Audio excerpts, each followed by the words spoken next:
Ok, bon, salut tout le monde. Donc voilà, on se retrouve aujourd'hui pour un webinaire qui va être axé surtout sur la récupération sportive. Donc on a le plaisir d'accueillir Alicia, qui est notre masseuse sportive au centre et qui fait ses consultations chez Ressources Recovery Lounge. Donc bienvenue à toi, Alicia. Merci, merci. Nous avons aussi Bertrand Avignon, qui est spécialiste des bains froids, qui est le fondateur de Cryocontrol et de Ressources Recovery Lounge. Et nous allons aussi avoir un ressenti, un retour d'expérience d'un athlète qui a été pendant de nombreuses années en équipe de France d'athlétisme, donc Martin Casse. Bienvenue Martin. Eh bien, merci Thomas. Bonjour Martin. Salut tout le monde. Donc on va commencer. Donc voilà, on va partir d'un constat. Donc, on va regarder la partie de gauche. Donc, on a tous été plus ou moins dans cet état-là. L'état de fatigue, l'état d'extrême fatigue, de blessure, on perd aussi, ça nous arrive de perdre. Voilà, on n'arrive pas forcément à atteindre nos objectifs. Ces athlètes-là, il faut savoir que ce sont des athlètes qui s'entraînent le plus au monde. Là, on a Yann Frodeno, on a Michael Phelps, on a Mo Farah. Donc voilà, ils s'entraînent 7 jours sur 7, ils prennent très peu de temps de repos pendant leur saison. Il faut savoir qu'ils sont passés par ces états-là d'extrême fatigue où justement ils ont pu mettre en place après certains protocoles pour éviter justement de retomber dans cette fatigue ou alors changer un peu leur quotidien pour essayer d'avoir le petit truc qui va être décisif sur les autres. Donc, voilà, on a tous eu aussi la veille ou la semaine pendant notre objectif principal, un petit pépin musculaire, par exemple une blessure ou, comme je disais, une période d'extrême fatigue ou juste le fait d'aller faire un footing ou une sortie vélo voilà, nous fatigue énormément. Ben voilà, ils ont réussi à mettre certaines choses en place. Donc, il faut savoir qu'il y a un dicton qui peut être vrai. C'est entraînement difficile, euh, guerre facile. Ce, ce dicton, il est en partie vrai. Parce que si on ne s'entraîne pas comme il faut, ou du moins un maximum ou un minimum, eh bien, on ne va pas arriver à réaliser nos objectifs, ou ils vont être en partie réalisables ou réalisés. Donc voilà. Donc, certes, la récupération ne fait pas tout, il faut s'entraîner. On va arriver certainement le jour d'une course, on peut arriver, très frais, moins frais. On peut gagner, on peut perdre. Donc voilà, c'est toutes ces petites choses-là qui vont réussir à changer le résultat final. Il faut savoir que tous ces athlètes, dans l'ensemble, quasiment 99% de ces athlètes mettent en place une routine sur la récupération. Alors, ces routines, elles vont varier en fonction d'un athlète à l'autre, en fonction des préférences.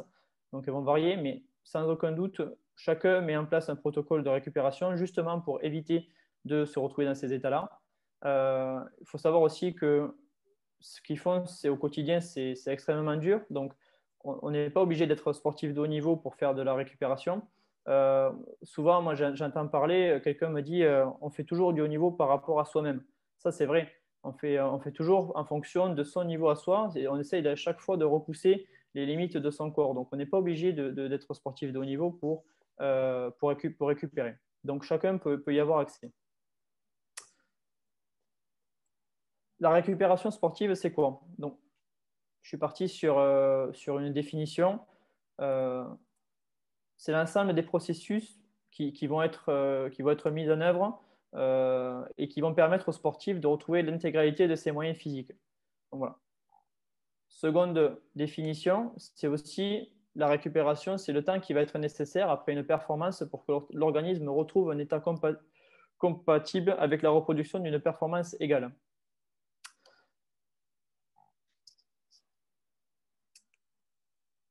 C'est une source qui est de l'Institut de recherche du bien-être, de la médecine et du sport de santé.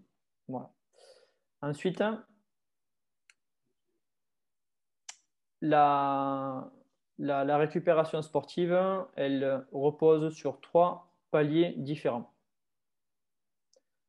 Le premier palier, qui va être incontestable, j'ai envie de dire, et qui va être validé par tout le monde, ça va être les 3 paramètres qui vont être les vitaux aussi pour l'être humain. Ça va être l'hydratation, la nutrition et le sommeil. Donc ensuite, il va y avoir le deuxième palier qui est aussi validé par les scientifiques, qui va être le cold water immersion, donc l'immersion en eau froide, et les massages sportifs. D'accord?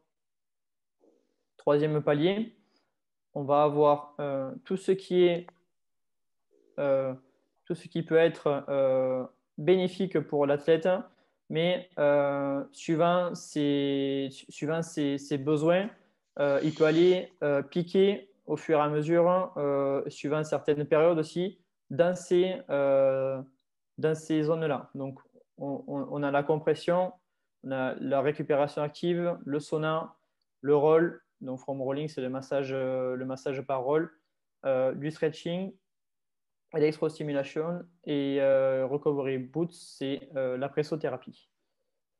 Donc, chez ressources recovery lunge, on va avoir, on ne pourra pas jouer sur les 3 paramètres-là, donc sur les 3 principaux paramètres qui vont être l'hydratation, la nutrition et le sommeil.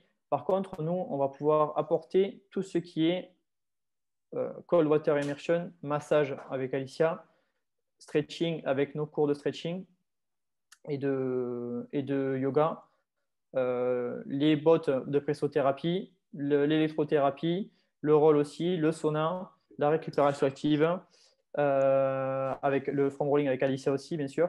Donc voilà, nous, on va pouvoir vous apporter tout ce qui va être la partie de gauche. Là, plus le cold water immersion, plus massage.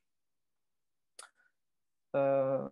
Maintenant, on va pouvoir échanger avec Bertrand sur le cold water immersion. Donc Bertrand, si tu peux qu'on puisse échanger sur ça, sur les bénéfices et les bienfaits du cold water immersion.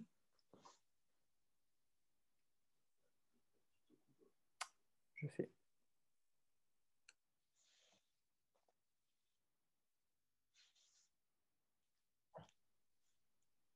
Hop. C'est bon. Bonjour à tous.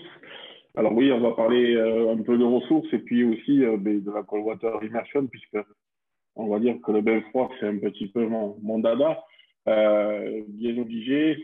Donc je me présente pour ceux qui ne me connaissaient pas. Donc je suis Bertrand Vignon, créateur de Cryocontrol. Donc nous sommes les fabricants référents dans le monde du bain froid et donc de la cryothérapie par immersion.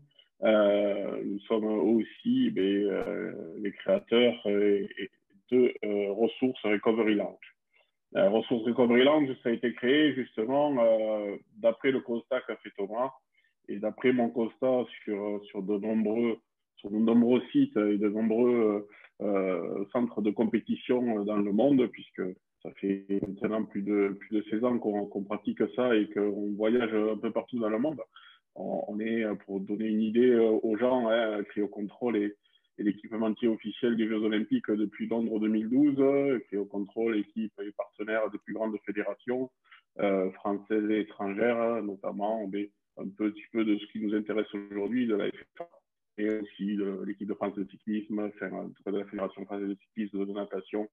Bon, c'est un peu un puits sans fin, mais ça, c'est pas très grave. En tout cas, ce qui est important, c'est que nous, on a depuis maintenant presque 16 ans, comme je viens de vous le dire, une expertise dans ce domaine-là et dans la volonté de développer le bain froid et un espace de récupération pour les sportifs. un espace adapté parce qu'on s'est rendu compte aussi que le bain froid était un élément constitutif du Big Five, on va dire, de la récupération. Le Big Five, c'est hydratation, sommeil, nutrition, massage et bain froid. Aujourd'hui, on est vraiment dans ce Big Five-là et ça, c'était important pour nous, donc de le proposer et aussi donner tout un tas de satellites de récupération qui permettent d'agrémenter aussi et de diversifier sa récupération en fonction des besoins de chacun.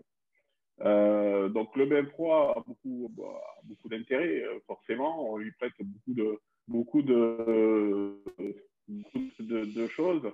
Moi, on va parler juste de récupération et on va parler de protocoles de récupération qu'utilisent aujourd'hui des athlètes de haut niveau ou dans les fédérations, comment ils utilisent.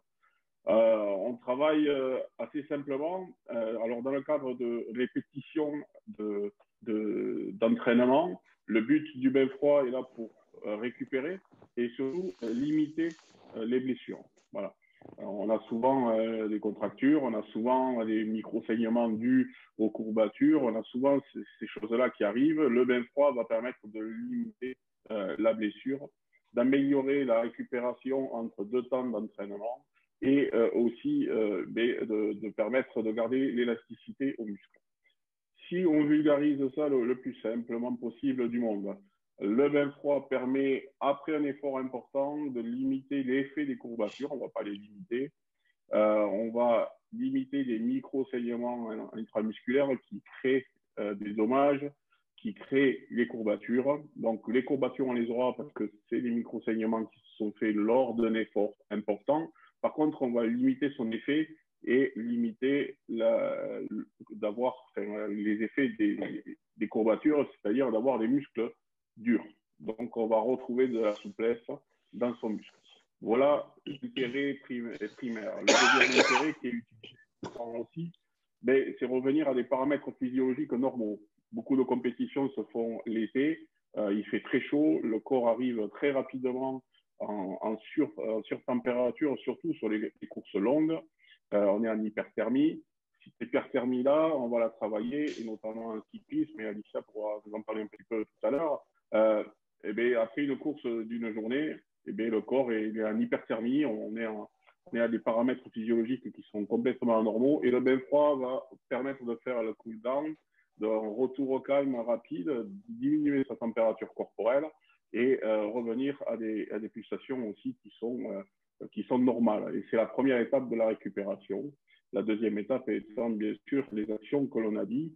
Donc c'est retour veineux, diminution des courbatures et diminution de tout ce qui est douleur, que ce soit articulaire ou ligamentaire. Voilà la grande partie, en tout cas, de l'utilisation du bain froid dans le mode de la récup. Voilà. Après, si vous avez des questions, je vous en prie, je peux les écouter. Sinon, on va laisser passer à Alicia et puis on laissera parler peut-être à Martin. Et une question. Oui, quel protocole justement et quelle température vous utilisez généralement? D'accord. Alors, les protocoles, alors la température, grosso modo, c'est 12 degrés. 12 degrés, c'est la température olympique. Voilà. Après, c'est comme tout, des fois on aime un peu plus chaud, un peu plus froid. 12 degrés, c'est une température qui est aujourd'hui, qui fait consensus. Le trop froid n'est pas très bon et le plus chaud est peut-être des fois même meilleur, selon les études. Hein. C'est toujours pareil, scientifique, il faut y aller gentiment. Mais 12 degrés, c'est une bonne température. Après, pour vulgariser, on peut dire qu'on disait à l'époque que autant de degrés que de minutes, ça pouvait donner une idée.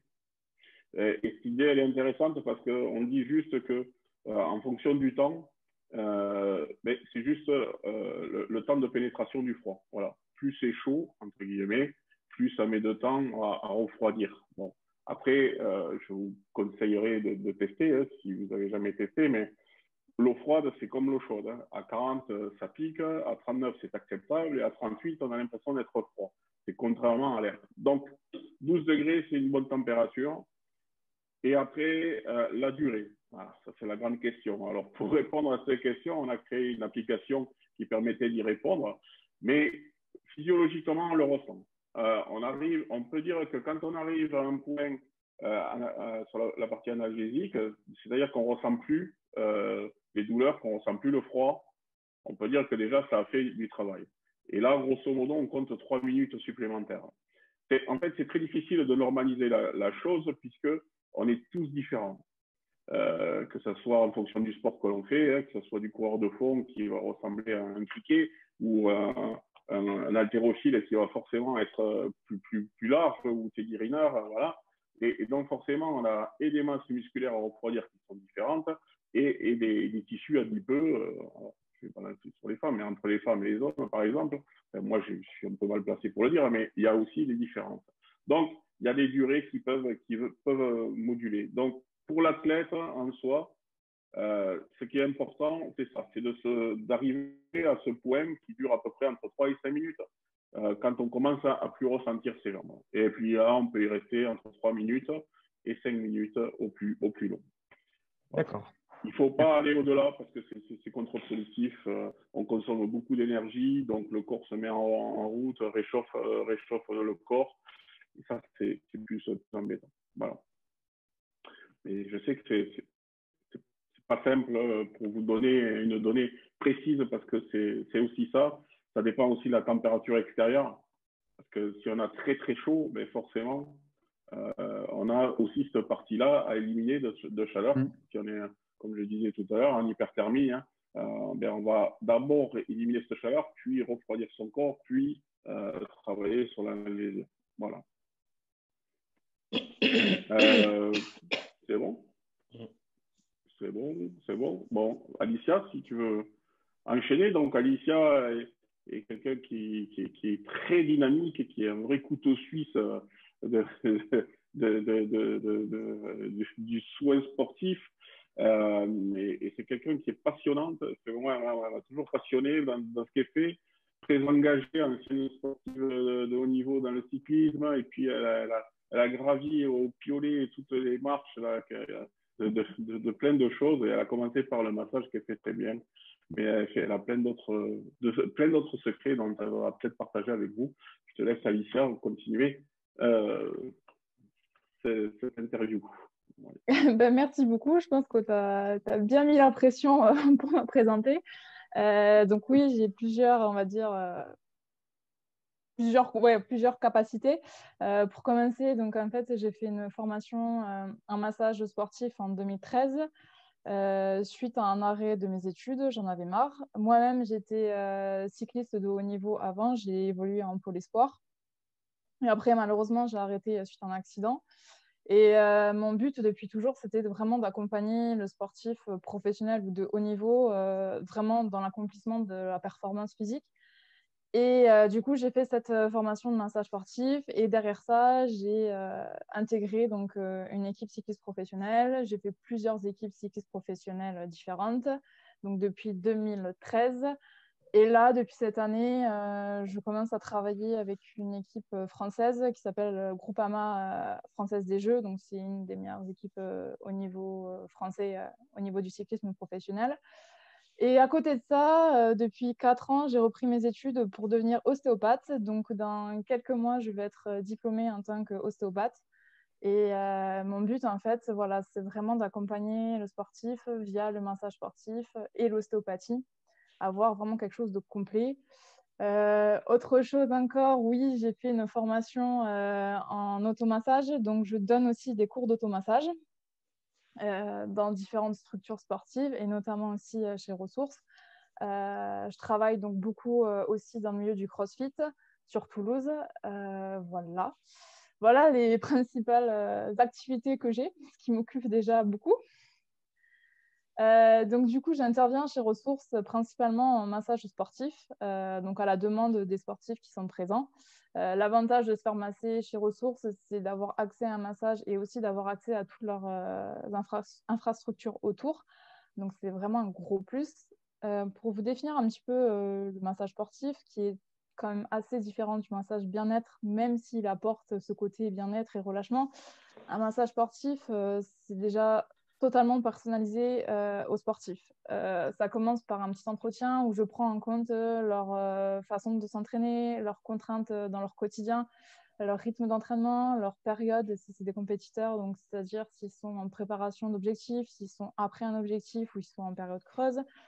Si c'est un sportif amateur, je prends en compte aussi son travail qui aura forcément un impact sur son physique et ses tensions musculaires.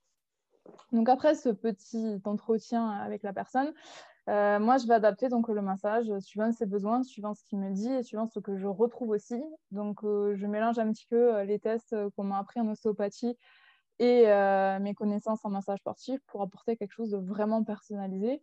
Donc ça va quand même venir détendre, mais ouais, aussi le massage sportif, il y a ce petit côté un peu plus compliqué où s'il y a des points de tension, il faut venir les travailler. Donc c'est la partie un peu moins fun du massage sportif et un peu plus douloureuse, on va dire. Et voilà. Et après, donc je fais beaucoup de suivi de sportifs de tout niveau, hein, que ce soit du compétiteur tranquillou du dimanche ou du sportif professionnel, parce que j'accompagne certains athlètes pour la préparation des JO notamment. On met des roulements en fait. La plupart essayent d'intégrer vraiment le massage sportif comme une routine, une prévention, un accompagnement dans leur pratique. Donc, il y en a certains que je vais voir par exemple tous les mois, il y en a certains que je vais voir tous les 15 jours et d'autres que je vais voir tous les trimestres, suivant leurs besoins, suivant leur motivation et leurs objectifs. Donc, voilà un petit peu pour vous définir ce qu'est le massage sportif et la place du massage sportif dans la performance.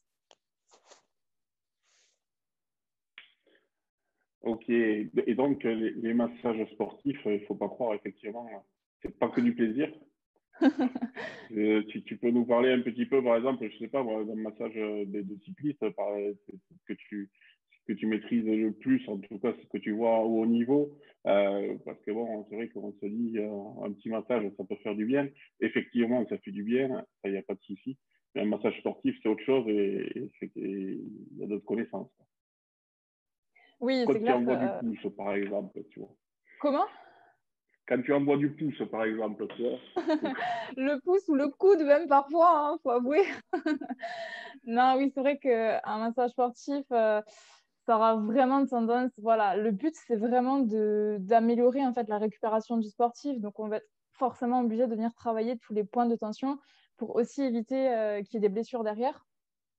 Et comme donc, le disait Bertrand, c'est vrai que quand j'accompagne les cyclistes professionnels, donc je suis avec eux sur les déplacements, donc sur les compétitions, c'est des massages qui se font quelques heures après, des fois très très rapidement après l'arrivée d'une étape pour repartir le lendemain.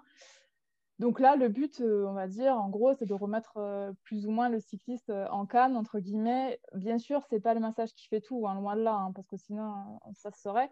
Mais c'est une grande part. Et il y a aussi la part psychologique. Les sportifs professionnels mettent une grande importance au massage sportif. Et si on leur enlève ce massage, on est sûr que derrière, psychologiquement, il va leur manquer un truc. Donc, ça fait vraiment partie intégralement de la préparation, de la performance du sportif. Et un cyclisme, on fait aussi des massages, on va dire, juste avant l'effort, donc quelques minutes avant le départ, par exemple, d'une étape. Après, ça, c'est plus personnel. Ça, il y en a qui en ressentent le besoin, d'autres qui en ressentent pas le besoin. Donc, c'est vraiment, en fait, le massage sportif, c'est vraiment s'adapter aux besoins et à ce que le sportif veut. C'est totalement dédié pour lui. Est-ce que tu pourrais conseiller, qu'est-ce que tu pourrais conseiller pour un sportif qui a une pratique assez régulière, un sportif lambda, je ne parle pas de sportif de haut niveau par exemple, est-ce que tu pourrais nous indiquer à peu près ce que tu préconiserais pour un sportif comme celui-ci par exemple? Un sportif, on va dire comme ça, qui n'est pas forcément de haut niveau, souvent ce que je fais avec eux, donc on met en place des massages toutes les 4 à 6 semaines. Au-delà de 6 semaines, il n'y a pas vraiment grand intérêt parce qu'il faut quand même un minimum de suivi. Et après, ce qu'on fait souvent, c'est que moi, je leur apprends aussi les automassages pour venir un petit peu compléter mon travail, en fait, pour aussi les rendre autonomes dans leur pratique, dans leur ressenti aussi. J'utilise beaucoup l'automassage pour que le sportif apprenne à ressentir ses besoins, ses tensions et son corps. Donc, on met ça, en fait, ensemble pour un bon suivi, quoi. D'accord, ok. Ok, ok. Bon, ok. Donc, qu'il n'y ait pas d'embrouille dessus par rapport à nos amis kinés, par exemple. Là, hein. Oui. de massage sportif dédié. On a cette faculté en France et j'adore les kinés puisque j'ai plein d'amis kinés et je ne veux pas me les mettre sur le dos. Et c'est pas le but. Mais c'est vrai qu'on a cette volonté d'avoir tout sous le même chapeau, ce qui est Oui, pas malheureusement. c'est pas toujours la vérité. Et moi, c'est vrai qu'il y a beaucoup de connexions avec les États-Unis ou dans d'autres pays. On se rend compte qu'il y a des spécialistes en tout. Et l'hyperspécialisation est souvent beaucoup plus efficace que la personne qui fait tout. Moi, j'ai beaucoup discuté avec des amis kinés au rugby aussi, où ils font des tapes toute la journée, alors qu'au States, il y a des tapers. Le masseur, c'est le masseur et c'est pas le soigneur. Il ne faut pas confondre, surtout dans le cyclisme. C'est un peu compliqué. Et c'est bien qu'il y ait des gens qui soient spécialisés dans le massage sportif et c'est quelque chose de cohérent. Alors, l'appellation, je crois que maintenant, on peut parler de massage sportif. C'est Maintenant, l'appellation. oui, on peut parler massage de sportif. Par contre, il faut toujours préciser que c'est à but non thérapeutique. On n'est pas, en tant que masseuse, moi, Voilà. je ne parle pas en tant que futur ostéopathe, hein, je parle vraiment en tant que masseuse. C'est à but non thérapeutique. Après, on en pense ce qu'on veut. Au niveau de la loi, c'est à but non thérapeutique. C'est comme ça, c'est à but de bien-être. Mais on a le droit d'utiliser le mot massage. Et notamment dans le cyclisme professionnel, on est des masseurs. On travaille avec des kinés, des ostéos. On travaille tous les trois ensemble, en fait. Ce qu'on retrouve un petit peu moins dans la vie courante, si je peux dire. Parce que tout le monde se tire un peu dessus. Mais c'est un peu dommage. On peut tous travailler ensemble. On se tire dessus par ignorance, souvent, malheureusement. Hein. Si on faisait connaissance avec les gens, ça arriverait beaucoup moins. Bon, en tout cas, c'est super, Alicia. C'est vraiment quelqu'un à découvrir et qui vaut le coup. On va peut-être, Thomas, discuter un peu avec Martin. Ouais. Oui, carrément. Ouais. On va maintenant avoir le ressenti de Martin, qui, je rappelle, a été sportif de haut niveau. Donc, il a mis en place des routines, lui aussi, dont on parlait tout à l'heure, de récupération. Et il va pouvoir un peu nous donner ses secrets de champion. Martin, je te laisse la parole. Vas-y. Merci Thomas et bonsoir tout le monde. Merci de m'avoir invité. Effectivement, du coup, je parle au passé maintenant. Je me considère dans la catégorie d'athlète un peu rangé. Mais j'ai pratiqué pendant quelques années le plus ou moins haut niveau, notamment pendant 4 ans aux États-Unis, où j'ai fait mes études. Et c'est vrai que d'ailleurs là-bas, on pratiquait beaucoup le bain froid. Il y avait pas mal chaque université a ses installations. Et c'est que nous, et à chaque fois, on disait bain froid après les runs, et après les séances. Et je trouvais ça assez agréable et c'était chouette d'avoir ça. Et en France, des années 2010, j'en voyais pas quoi, dans les clubs, en tout cas pas dans les clubs d'athlètes. Et puis, c'est vrai qu'ensuite, après les États-Unis, j'ai eu la chance d'intégrer l'équipe de France senior sur 1500 mètres. Et donc, effectivement, pour atteindre ce niveau, c'est vrai que ça a été des années de travail et parce que j'étais pas du tout dans les meilleurs en étant jeune. Donc forcément, ça a été travail, récup, mais voilà, intelligence aussi, c'est toujours une question je pense, d'équilibre, puisque des fois, j'en voyais aussi qui s'entraînaient dur, mais qui étaient peut-être pas bien à côté dans leur tête. Et sur les dernières années, ce que je peux dire, c'est que c'est vrai que j'avais mis des protocoles. Bain froid, j'allais pas mal aux crêpes, j'essayais je faisais une séance de cryothérapie aussi, des fois j'ai essayé de faire 2 jours avant compète, parfois ça faisait une petite activation ou en récup. La sophrologie aussi que j'ai découvert mes 2 dernières années qui m'ont pas mal aidé, je pense, à passer un petit cap. Et puis du coup, à Ressources, plus récemment, j'ai eu l'occasion de découvrir les lieux et d'amener d'ailleurs 3 coéquipiers qui sont un peu des avions de chasse, et notamment Djilali Bedrani, qui est un stippler et qui a terminé 5e des derniers championnats du monde à Doha.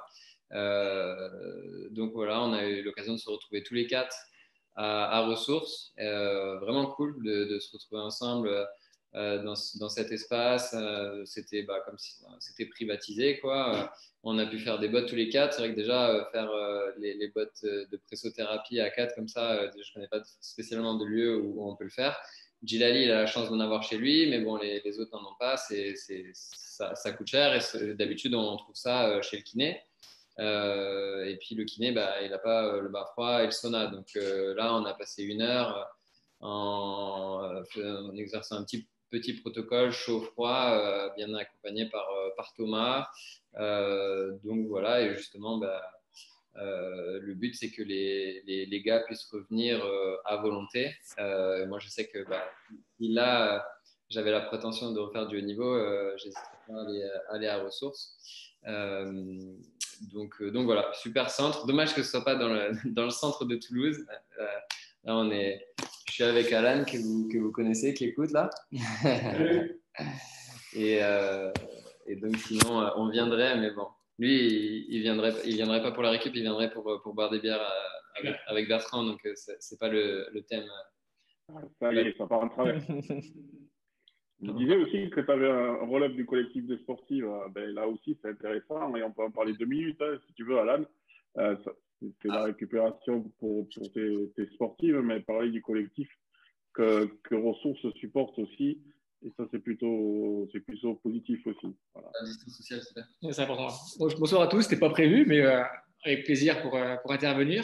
Du coup, rapidement, je suis le président du collectif des sportifs, une association qui accompagne la gestion de carrière de sportifs de haut niveau sur la région Occitanie, donc sur Toulouse, Montpellier et Font-Romeu. Et depuis le début, Cryocontrol et Ressources accompagnent le projet. Ils croient vraiment au développement du sport féminin. Donc, très content de vous voir ce soir. Et on a pu faire une conférence de presse à Ressources il y a quelques semaines pour un événement qui a été reporté à cause du contexte. Hein. Mais quelques sportifs ont pu avoir accès au lieu, des sportifs qui ont vraiment apprécié vraiment de pouvoir faire, comme disait Martin, sauna, bain froid, récupération vraiment totale dans un lieu commun. Donc, et plusieurs sportifs de plusieurs sports se sont réunis. Donc, c'est aussi sympa, je trouve, comme lieu pour réunir des sportifs et sportifs de différents sports pour échanger aussi. Parce que c'est souvent un monde un peu clos, on reste souvent dans son sport, et de pouvoir aussi échanger dans un lieu comme celui de Ressources pour échanger sur le sport et la récupération, ou d'autres choses aussi, hein, c'est vraiment intéressant. Donc ouais, super centre qui évolue, il y a pas mal de choses qui arrivent aussi, hein. Je sais qu'il y a du yoga aérien, je crois, il y a des massages, ça évolue de jour en jour, donc c'est vraiment un centre où on peut avoir pas mal de ressources justement sur la récupération, et c'est un peu le seul en France qui existe, hein, je pense, si je ne dis pas de bêtises, Bertrand. Il y a très très peu de centres où il y a tout réuni sur l'art de la récupération. Petit coup d'œil à Gilles du coup. Et surtout en volume, hein, quoi. C'est ça qui est aussi assez rare, c'est que là, pour se donner une idée, on a passé avant le premier confinement, on avait une équipe de foot qui est arrivée, japonaise, qui était en tournée. Voilà, comme disait Martin tout à l'heure, c'est rare d'avoir 4 paires de bottes, on en a 6 en tout. Dans le bain froid, on peut y rentrer à 8, sauna, on y rentre à 6. Donc, nous, le but, c'est que ce soit du petit groupe, pas plus de 6 personnes par atelier. Mais en même temps, on leur propose aussi donc, sur du qualitatif, mais du quantitatif. Et c'est vrai que c'est un des gros atouts. Et puis, il y a la partie, effectivement, de prestataires. Je vois qu'il y a notre ami Cédric Vette, qui est notre ostéopathe attitré, et qui est venu consulter ce matin aussi. Et c'est vrai qu'il y a pas mal de... Il y a plein de professions qu'on certifie, qu'on amène, de consultants, de team optimisation. C'est tous des anciens sportifs ou de très haut niveau, en titre ou master, comme pourrait être notre ami JR notamment, hein, notre champion du monde de BMX. Thomas est lui aussi un athlète de haut niveau, mais pas master actuel. Donc c'est vrai qu'on est dans des genres de passionnants, des gens qui ont vraiment envie de partager tout ce qu'ils vivent, et on parle tous le même langage, et ça c'est bien aussi. Voilà. Aussi, ce qui est intéressant par rapport au milieu, c'est, excuse-moi Bertrand, c'est qu'il peut y avoir aussi la récupération des sportifs Et les entraîneurs ou le staff peuvent aussi se réunir, faire une réunion avec un vidéoprojecteur et tout. Donc, je pense que c'est aussi intéressant d'avoir ce lieu assez multifonction pour les sportifs et puis le staff. Et tu n'as pas vu encore l'installation pour l'aéro-yoga. Ça te plaît. L'aéro-yoga qui peut paraître rigolo comme ça, mais le yoga est une façon aussi de vraiment travailler la souplesse. Et l'aéro-yoga que tu as vu en démonstration le jour de la conf de presse que tu as faite, ça permet vraiment d'aller chercher des assouplissements qu'on n'a pas l'habitude de faire des étirements en lévitation, puisqu'on est, on est dans une espèce de petit hamac suspendu. Et c'est vrai que la chaise d'inversion, par exemple, c'est quelque chose qui se pratique beaucoup aussi aux États-Unis. Peut-être que tu as déjà fait ça, Martin, ou pas au moment où on se retrouve les pieds en l'air et la tête en bas. En fait, ça permet vraiment de s'étirer et vraiment de se laisser aller. Bon, si tu n'as jamais fait, c'est pas grave. Mais c'est vrai que l'aéro-yoga, le yoga pour les sportifs est aussi pour beaucoup, et c'est ce qu'on recherche, c'est d'être le petit ingrédient supplémentaire pour faire passer un cap, mais aussi d'être un milieu convivial et sympathique où on peut discuter entre sportifs, croiser des sportifs de haut niveau et d'amateurs éclairés et qui se régalent. Et c'est vrai que c'est cette mixité-là aussi qui est intéressante. Donc, on vous écoute si vous avez des questions. Et merci beaucoup, Alan. Merci beaucoup, Martin.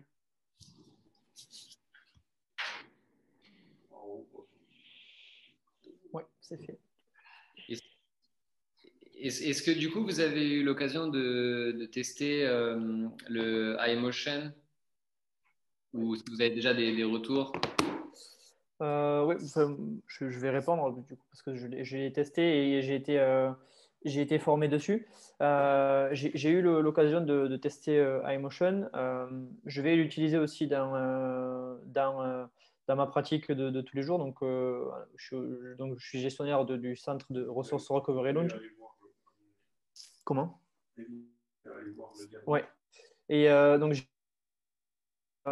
j'ai pu tester. Donc, comme je disais, je suis gestionnaire de centre chez Ressources Recovery Lounge et aussi athlète sur 1500 mètres comme Martin le faisait avant.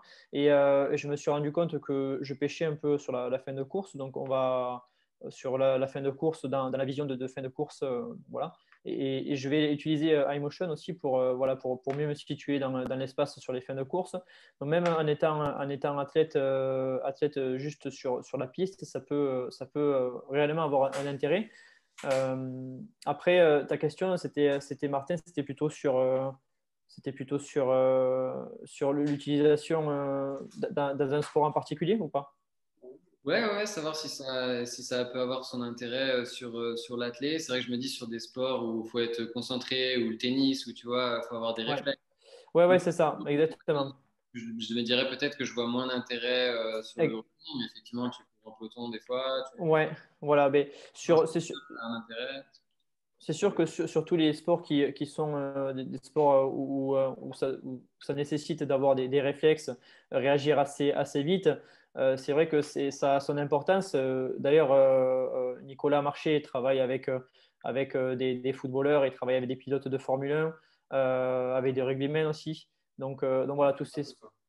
Je fais pas que ça, oui, mais il fait, c'est des sports quand même où on demande d'être réactif à un moment donné. Donc ça peut apporter sa pierre à l'édifice, mais après aussi, c'est, ça peut, dans notre sport à nous, par exemple, comme la course à pied, au niveau du trail aussi, on peut avoir cette sensation-là, c'est-à-dire voilà, éviter de regarder trop les pieds sur une descente en trail, par exemple, sur de l'athlé, sur du sprint, réagir plus facilement au coup de pistolet, sur un 100 mètres, par exemple.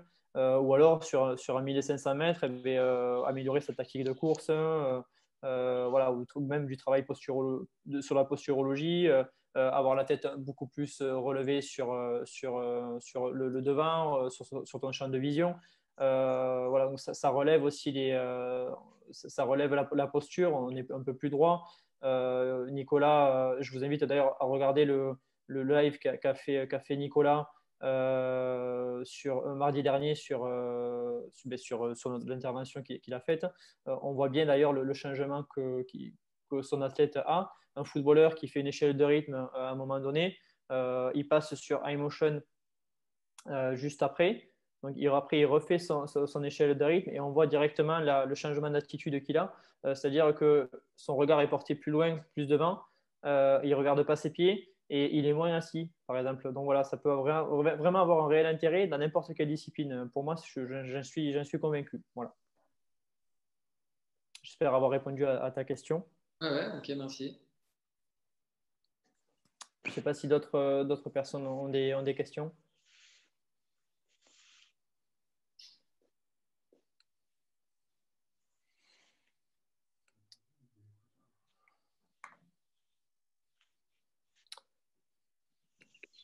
Pas plus.